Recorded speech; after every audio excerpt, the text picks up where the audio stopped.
All right. First thing you want to do when you approach a scene, you want to make sure the scene is safe.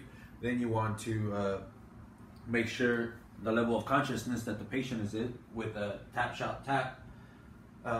Once you have established that the patient is unconscious, you want to send somebody for an AED, somebody to call 911. Then you want to assess the patient's vitals by taking his carotid pulse. All right, and then establish the look and listen.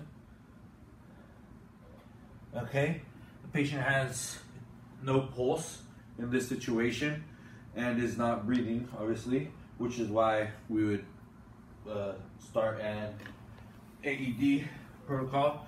We would begin our 30 reps and 2 rescue breaths.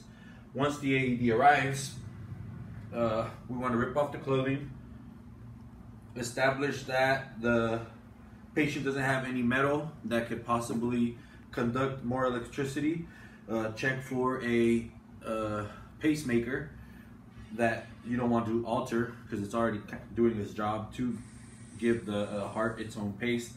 You want to make sure that the chest is dry also, and that if the patient happens to be hairy, you can also shave that off. So what you want to do is continue the compressions while somebody sets the AED up. Remove clothing from the patient's chest. In this situation, the clothing has been removed. Open packet and apply pads onto patient's bare skin. Each pad from the AED will tell you on it where it needs to be placed. One over the right chest. Open packet and apply pads onto patient's bare skin. And one over the right upper quadrant of the abdomen. Okay. While this is going on, while the things are being placed, compressions are still being performed. Now that they are placed, open packet and apply pads onto patient's bare skin. There's this button on. Apply pads as shown in the pictures. Point it at the thing. Do not touch the patient. Analyzing heart rhythm. So you don't want to touch the patient because you don't want it to Do not touch alter the patient. Analyzing heart rhythm. No shock advised. The sensor on the machine with the compressions you're doing. So in this instance, it didn't read the. It didn't give an advice to shock. So I just continue my compressions.